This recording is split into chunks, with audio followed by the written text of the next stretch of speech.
Donc l'objectif de ce symposium, c'est vraiment de décrire, donc, comme je l'ai dit, le professeur Fakra est psychiatre, hein, il connaît bien la pharmacologie et les aspects d'imagerie pour lesquels il dirige une équipe de recherche. Hein, et le professeur Laurent Boyer est professeur de santé publique, hein, et donc s'intéresse particulièrement, pas que, mais vraiment, on va dire pas en grande, principalement à la santé mentale, hein, pas seulement à la maladie psychiatrique, mais à la santé mentale de manière un peu plus large.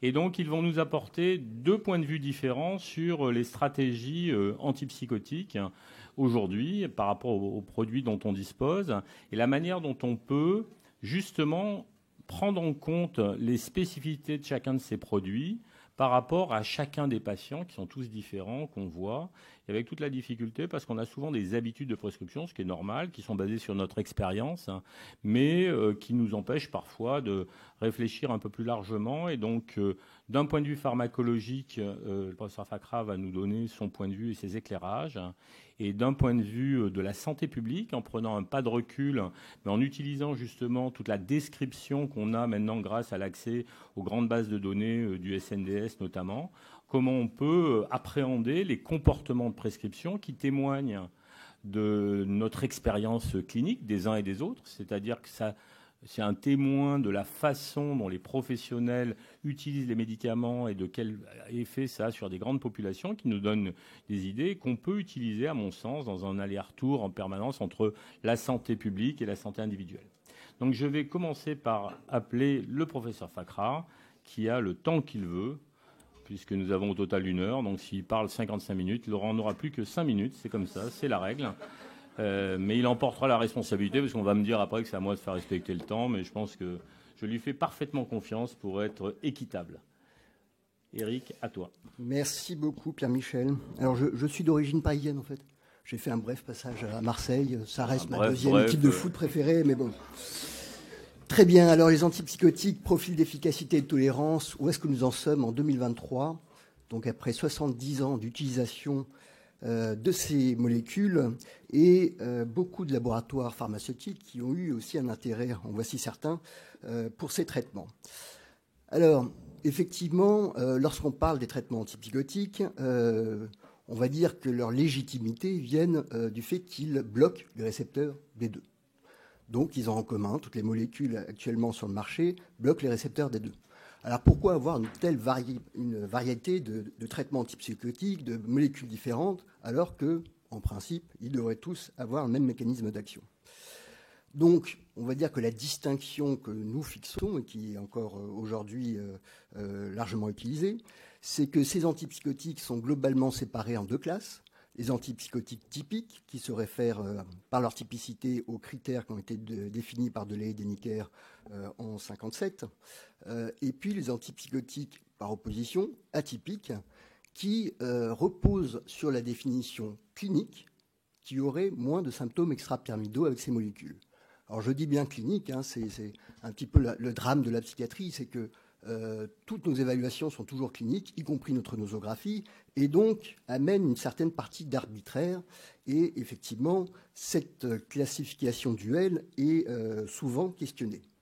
Alors si on revient sur des principes un petit peu neurobiologiques, hein, vous le savez, donc l'hypothèse dopaminergique veut qui a été quand même assez bien documentée, veut qu'il y ait une augmentation de la libération dopaminergique dans la voie dopaminergique mésolimbique, et donc ces bloqueurs des récepteurs D2 post-synaptiques viendraient avoir une action directe sur les symptômes positifs en bloquant la transmission dopaminergique dans cette voie, mais ce faisant, ils vont également bloquer d'autres voies dopaminergiques, il n'y en a que 4, donc c'est simple, la voie nigrostriée qui sera l'origine des effets secondaires extrapyramidaux, excusez-moi, la voie mésocorticale qui va pouvoir accentuer les symptômes négatifs, déficitaires et les troubles cognitifs, et la voie tubero-infundibulaire qui serait à l'origine des effets secondaires de type hyperprolactinémie.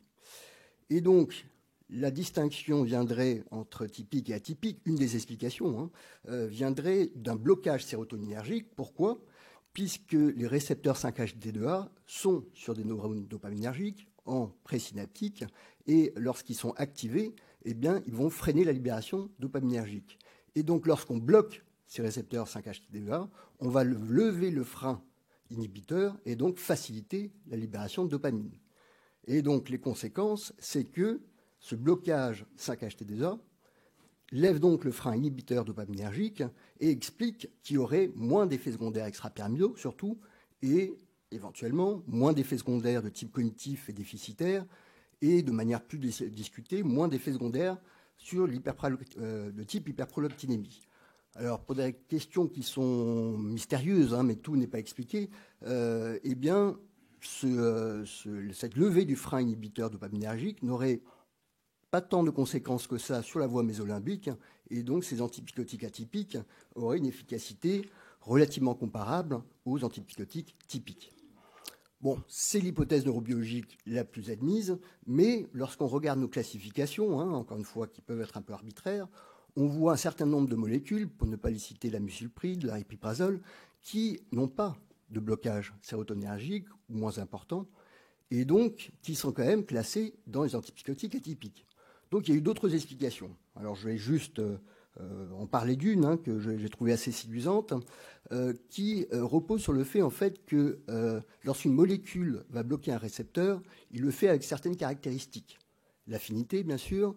Il y a également l'activité intrinsèque, et on en reparlera peut-être un peu plus tard, mais ça peut être un antagonisme pur, un agonisme pur ou un agonisme partiel. Il y a également le site d'action, allostérique ou orthostérique. Et puis, il y a également la durée de fixation sur le récepteur. Et en fait, c'est une donnée très importante, c'est-à-dire que la molécule va venir se fixer sur le récepteur, mais au bout d'un moment, va se détacher de ce récepteur. Et en fait, la capacité de dissociation et la temporalité de dissociation va donner des caractéristiques intéressantes, y compris pour la dopamine. Comme vous le savez, et donc, on peut classer toutes ces molécules par cette constante de dissociation par rapport au récepteur. Alors c'est intéressant, c'est parce que effectivement la dopamine, vous savez à quoi ça sert, notamment à beaucoup de choses, mais il y a une libération de bruit de fond qui est tonique, et puis une libération phasique qui arrive lorsqu'il y a un signal saillant dans notre environnement, et il faut qu'on attire notre attention vers ce signal qui est potentiellement porteur de messages très importants, parfois de survie, et donc il y a une libération phasique de dopamine qui permet de fixer notre attention. Et vous imaginez que, la thèse de Kapoor, que effectivement, si vous êtes dans un état constant d'hyperdopaminergie, eh bien tout va prendre sens autour de vous. Vous allez attribuer du sens à des éléments du contexte qui n'en ont pas, ou des perceptions antérieures, ce qui explique les hallucinations et les délires. Et donc, si vous traitez un traitement antipsychotique, bon, ce n'est jamais à ce point-là, mais qui a peu de capacité de dissociation du récepteur, eh bien, vous avez l'état inverse, qui est un état d'indifférence psychomotrice.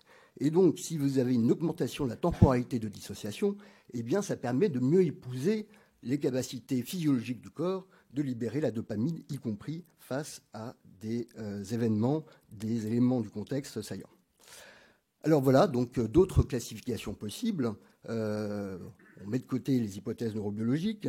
Voilà une autre classification possible. On peut appeler les antipsychotiques typiques première génération, puis les antipsychotiques atypiques soit de deuxième génération ou de troisième génération. Troisième génération qui serait l'agonisme partiel des D2 qu'on a dans certaines molécules, une commercialisée en France, et qui effectivement introduit un mécanisme d'action, toujours sur la même voie, mais qui est assez pertinent. Autre classification, et sans doute, c'est celle que vous avez en tête. C'est-à-dire qu'on a l'habitude de dire que les antipsychotiques typiques est une grande classe homogène et que les antipsychotiques atypiques, eux, se différencient. Et pour pousser un petit peu cette différenciation, généralement, on parle des PIN et on parle des ON. Alors, qu'est-ce que les PIN, qu'est-ce que les ON? Eh bien, c'est comparativement aux autres systèmes neurotransmetteurs qui sont engagés. Donc, on a parlé, bien sûr, de la sérotonine, mais il y a d'autres récepteurs muscariniques, histaminergiques, sur lesquels ces molécules vont agir. Et donc, on différencie ces PIN, olozapine, kétiapine, clozapine, qui ont une affinité relative plus importante pour ces autres récepteurs que la dopamine, et les ON, qui, eux, ont une affinité moins importante pour ces récepteurs, même s'ils gardent, en tant qu'atypiques, généralement, une affinité plus importante pour la sérotonine. Alors voilà une illustration ça c'est pour introduire ma diapositive d'après, qui va être un peu plus dur à interpréter, mais vous voyez qu'il y a des molécules qui sont très spécifiques, l'allopéridol, et d'autres qui vont taper sur énormément d'autres récepteurs de différentes classes de neurotransmetteurs. Donc vous voyez qu'on peut faire cette distinction aussi sur l'affinité comparativement aux différents systèmes neurotransmetteurs. Donc voilà la diapositive compliquée, mais on va essayer de la parcourir ensemble parce que je pense qu'elle est essentielle. Vous voyez là sur la ligne 1, c'est le blocage, tout le monde est normalisé. Ça, c'est le blocage des récepteurs D2. Je rappelle, tous les antipsychotiques doivent bloquer les récepteurs D2. Donc on normalise ce blocage, cette affinité par rapport au D2, et on regarde comparativement quel est le blocage des autres neurotransmetteurs. Et donc, qu'est-ce qu'on voit? On voit que les classiques, comme on le disait, bloquent préférentiellement le D2 par rapport à tous les autres récepteurs. Alors, on va nuancer, parce que vous voyez qu'ici, c'est des antipsychotiques de première génération, mais qui sont de forte affinité. On va voir qu'on va pouvoir distinguer cette classe également. Et puis, on retrouve, donc en bleu, le code couleur, c'était les IN, vous voyez, où on voit sur la partie du bas, où l'affinité est donc plus importante sur sérotonine, sur muscarinique, sur histaminergique, et puis les ON, qui, eux, ont effectivement plus d'affinité pour la sérotonine que la D2, mais tous les autres récepteurs le sont moins. Et donc, on voit que cette distinction est assez opérante, en tout cas, concernant, par exemple, la tolérance de ces traitements. Effectivement, les PIN entraînent très peu d'effets secondaires extrapyramidaux, les ON, plus.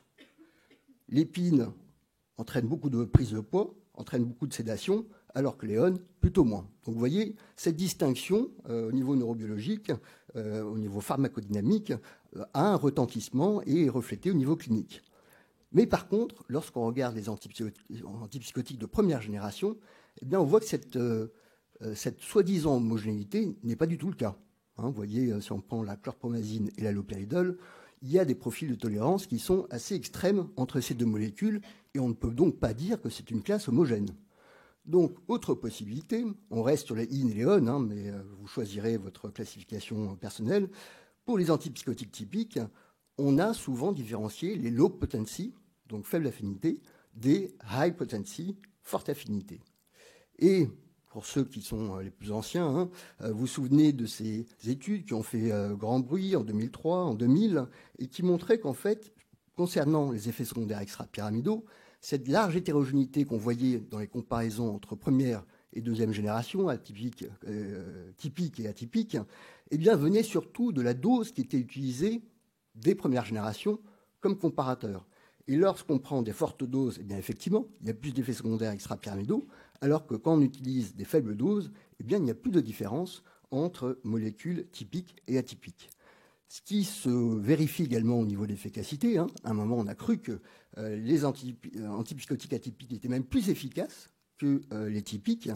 Et là encore, cette hétérogénéité dans les études était surtout donnée par la dose. Et lorsqu'on prescrit des doses de première génération qui sont plus conventionnelles, enfin en tout cas celles qui sont recommandées, moins de 12 mg, voire moins de 10 mg, eh bien on ne retrouve plus cette différence.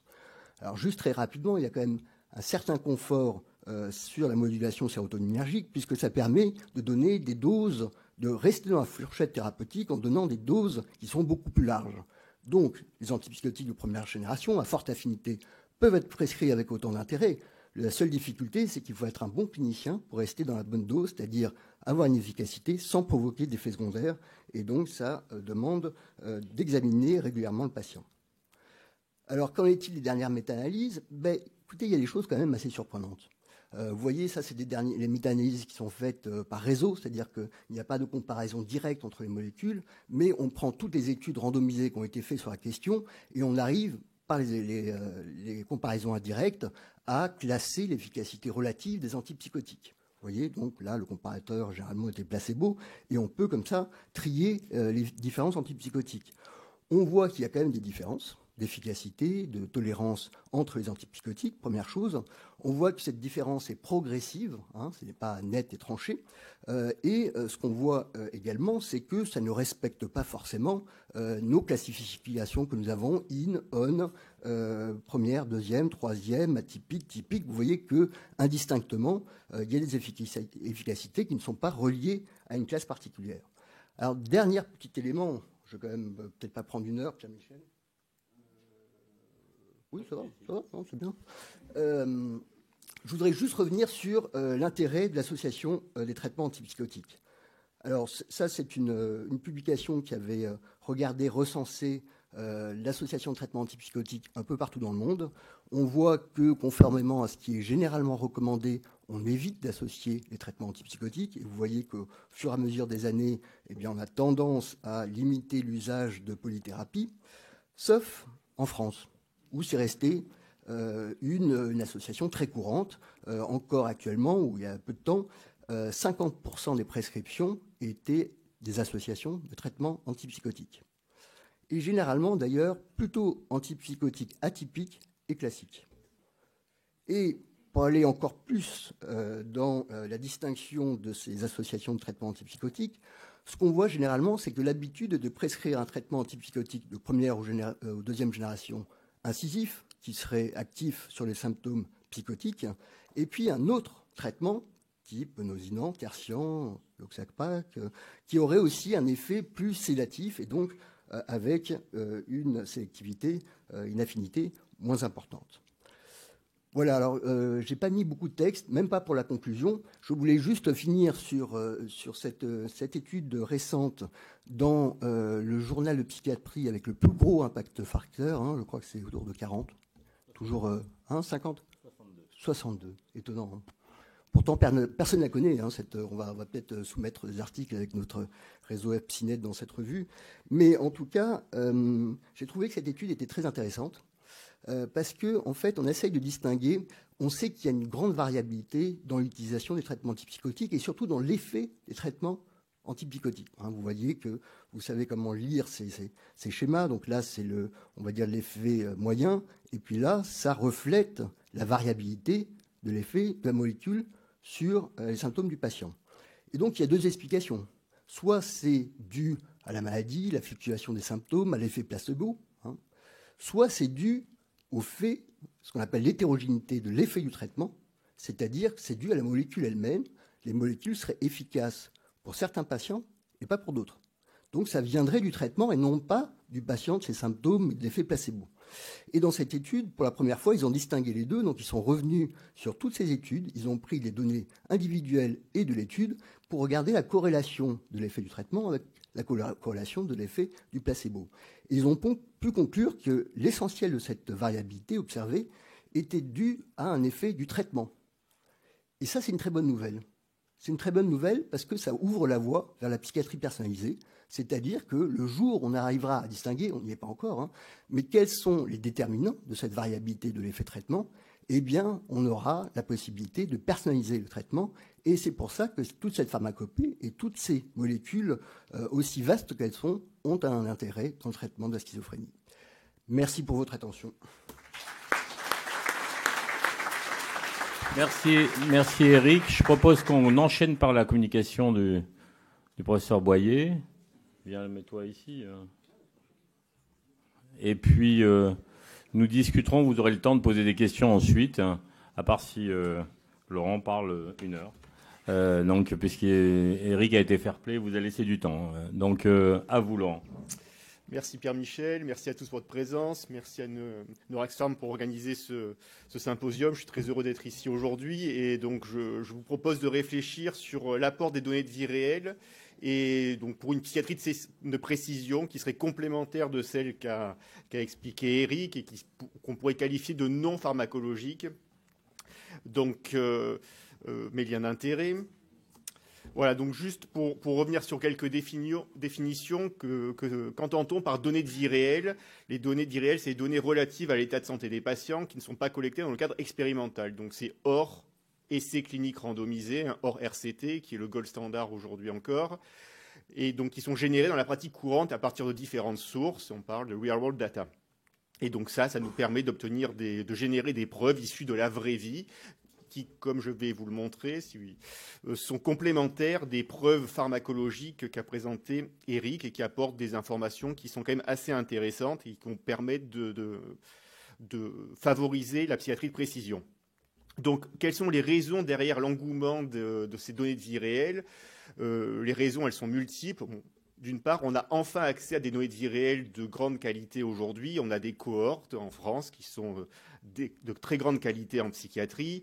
Et on a l'événement des grandes bases de données nationales qui étaient peu étudiées jusqu'à maintenant, comme le PMSI et le SNDS, on y reviendra. Puis on a aussi les entrepôts de données de santé qui ont intérêt, j'en dirai un mot. Et donc, ça permet de répondre quand même à une critique générale sur les RCT et donc la médecine expérimentale, en fait, l'épidémiologie expérimentale. Ces RCT se heurtent à un premier problème qui est la validité externe, c'est-à-dire on est sur des populations qui sont très sélectionnées, et puis on ne peut pas extrapoler à l'ensemble des patients. Donc ça, c'est un problème. Et donc, on ne connaît pas la réelle efficacité de ces médicaments dans la vraie vie sur les patients qu'on voit au quotidien. C'est un premier problème. Deuxième problème, c'est qu'on ne prend pas en compte non plus dans les essais cliniques randomisés les conditions de prescription, l'expérience du patient. Or, on sait très bien que l'alliance thérapeutique et les conditions dans lesquelles on est pris en charge vont avoir un impact aussi sur l'efficacité des médicaments. Donc, c'est un trou noir en fait des RCT. On fait comme si les conditions de prescription et le médecin qui vous prescrit le médicament n'a aucun impact sur l'efficacité du traitement, ce qui est quand même une grosse limite à mon avis. Et enfin, le RCT, ça porte sur le patient moyen, ce qui pose le problème de la médecine de précision. Et le but, c'est d'améliorer la stratification et la prise en charge des patients en utilisant des informations biologiques et des biomarqueurs au niveau de voies moléculaires. Et donc aujourd'hui, on commence à mettre en place des essais avec des bras contrôles qui sont issus de données observationnelles. Donc c'est quand même un changement qui est assez important et c'est quelque chose qui a été publié par la FDA récemment. Donc on est à un moment un peu de changement et donc de dépassement du RCT comme on le connaît et qui a eu le monopole au cours de ces 20 dernières années. Alors les bases de données de vie réelle, je vous les présente rapidement. C'est les données du PMSI qui sont les données d'hospitalisation des patients. Et puis les données du SNIRAM, qui sont les données de soins de ville remboursées. Donc, c'est toutes les consommations extra-hospitalières. Et donc, ça, c'est intéressant puisqu'on va avoir des informations sur les médicaments, sur tous les médicaments prescrits. On ne sait pas si les patients les prennent, mais bon, a priori, ils les achètent. Donc, on se dit qu'il y a quand même un lien. Par contre, dans le PMSI, il n'y a pas d'informations sur le médicament. Voilà, donc il y a d'autres informations qui sont intéressantes. Tout ça constitue le SNDS. Aujourd'hui, le SNDS, on y a enfin accès dans le public sans avoir à demander des autorisations qui prennent 1 an ou 2 ans. Et donc, on va pouvoir accélérer un petit peu les études sur le SNDS, dans les CHU notamment. Donc, c'est une très bonne nouvelle, en fait, pour la génération de nouvelles connaissances sur l'efficacité des médicaments. Voilà. Tout ça pour vous dire aussi que le PMSI, l'hospitalisation, a quand même une limite, et le SNDS aussi d'ailleurs, c'est qu'on n'a pas d'informations sur les médicaments qui sont délivrés à l'hôpital. Donc il y a certains médicaments qui ne sont délivrés qu'à l'hôpital, il y a des médicaments qui vont être délivrés pendant l'hospitalisation, et donc ça, on n'en sait rien aujourd'hui. Enfin, voilà, donc on peut se dire que les données qui sont dans le SNIRAM permettent d'avoir une appréciation un peu, mais donc on n'a pas de données. Donc c'est pour cette raison que sont en train d'être financés en France des entrepôts de données de santé qui permettent d'extraire les données de l'hôpital, d'accord, les prescriptions hospitalières, et donc de les mettre à un standard commun et de pouvoir les partager ensuite avec le SNDS. Donc il y a des financements à l'heure actuelle, et donc ça c'est très important. Et donc ça va nous permettre de compléter nos informations sur les médicaments et leur efficacité. Donc, c'est une richesse française, je pense, puisqu'il y a peu de pays qui ont des systèmes qui sont aussi centralisés, donc les pays nordiques, bien sûr, mais donc c'est une chance qu'on a. Par contre, il y a encore des freins, et donc ces freins, il va falloir quand même les surmonter. C'est un frein à l'innovation et à la connaissance, hein. Donc, il faut pouvoir accéder à ces données plus facilement et faciliter les appareillements de données. Alors, je pense notamment aux cohortes, par exemple. Il y a des très belles cohortes en France. Il faut impérativement rattacher ces cohortes, appareiller ces cohortes avec le SNDS pour avoir des informations globales sur les patients. Ça, c'est la première chose. Deuxièmement, il faut améliorer aussi les compétences et l'expertise dans l'analyse de ces bases de données. Il faut développer des compétences dans le public. Et enfin, il faut améliorer la qualité des données, développer des algorithmes de façon fédérée. Il y a déjà des organismes qui travaillent là-dessus, mais pour repérer des patients dans le SNDS, des choses comme ça, voilà, les équipes ne travaillent pas assez ensemble en France et je pense qu'on gagnerait à travailler de façon fédérée. Et ensuite, il est impératif d'associer les cliniciens et les personnes concernées avec les équipes de recherche pour poser les bonnes questions, parce que souvent, on se rend compte quand même que les questions, elles ne sont pas super pertinentes. Et donc, voilà, il ne faut pas laisser uniquement des statisticiens travailler sur les bases. Il faut aussi que les cliniciens et les personnes concernées apportent un input pour que ça soit pertinent. Donc, je reviens rapidement sur les bases et souvent des études d'ailleurs des pays nordiques. Le problème de la représentativité dans les RCT en psychiatrie. Donc, c'est une publication dans JAMA Psychiatrie par l'équipe de Thionen. Et donc, eux, ils ont regardé en fait si on applique les critères d'inclusion des essais de la schizophrénie, des essais thérapeutiques de la schizophrénie sur les bases, leurs bases à eux, on se rend compte qu'en fait, seulement 1/5 des patients sont inclus dans ces essais en fait. D'accord, il reste 4/5 qui ne correspondent pas du tout, en fait, qui n'est pas du tout pris en compte dans ces essais. Et l'inéligibilité est due à la présence de comorbidités somatiques graves et l'utilisation concomitante d'antidépresseurs, de stabilisateurs de l'humeur. Donc finalement, les patients qui sont intégrés dans les essais ne sont pas représentatifs. Et donc l'efficacité qu'on trouve sur certains patients, probablement, ce n'est pas la même sur les 4/5 et donc la majorité des patients que certains voient ici. Donc c'est un problème, on ne connaît pas l'efficacité sur ces patients. Et en plus, ces patients, souvent, ils ont des risques d'hospitalisation plus élevés, avec des résistances au traitement, plus d'effets secondaires et de tentatives de suicide. Donc on est sur les patients les plus sévères qui mériteraient qu'on ait le plus d'informations précises sur l'efficacité des traitements. Donc la question, c'est comment déterminer aujourd'hui le bon traitement pour le bon patient au bon moment avec ces bases de données. Donc vous voyez, on se rapproche un petit peu quand même de la psychiatrie de précision, mais sans avoir cette approche moléculaire fine. Mais on peut apporter des éléments de réponse.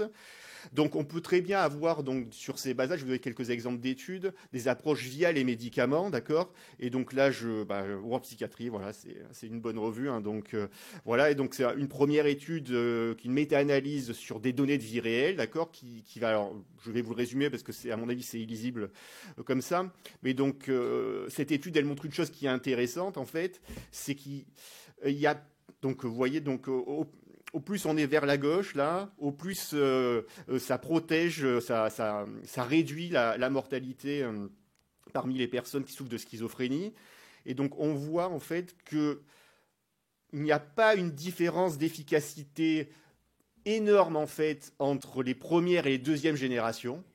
D'accord ?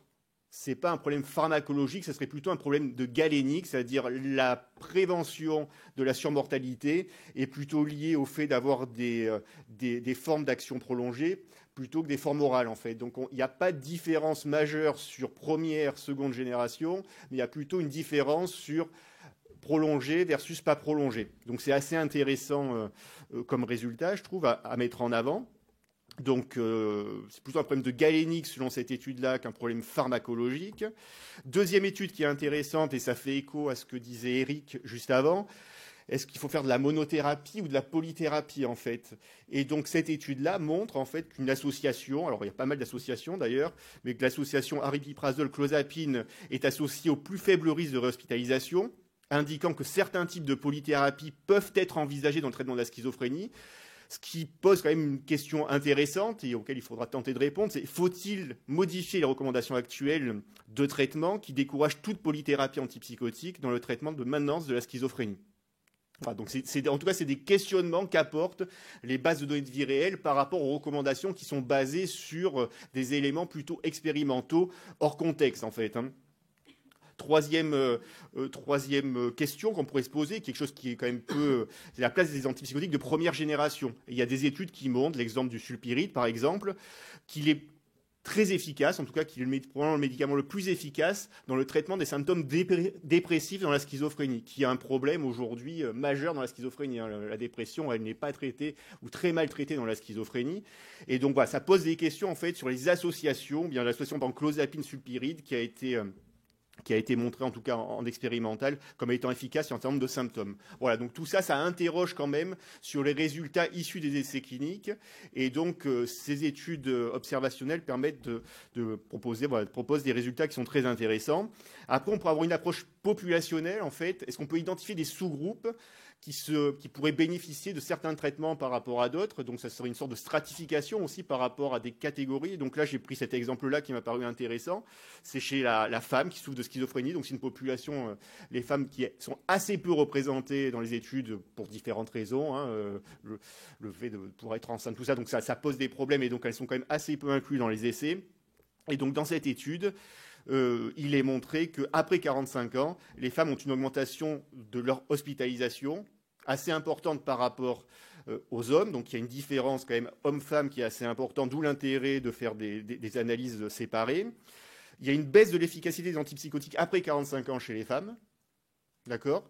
Et donc, probablement que les doses sont trop élevées chez les femmes jeunes qui répondent très bien au traitement. Par contre, les doses seraient probablement insuffisantes chez les femmes à partir de 45 ans, une fois qu'elles ont eu leur ménopause. Donc, probablement, cette étude semble suggérer que, dans ce cas-là précis, les monothérapies antipsychotiques seraient plus pertinentes que les polythérapies chez les femmes. Voilà, donc vous voyez, on arrive quand même à identifier des sous-groupes, c'est presque de la stratification en fait, pour essayer de proposer des thérapies qui seraient plus adaptées. Donc il faudrait investir massivement ces bases de données pour pouvoir répondre à des questions sur différents types de sous-groupes qui seraient plus vulnérables que d'autres.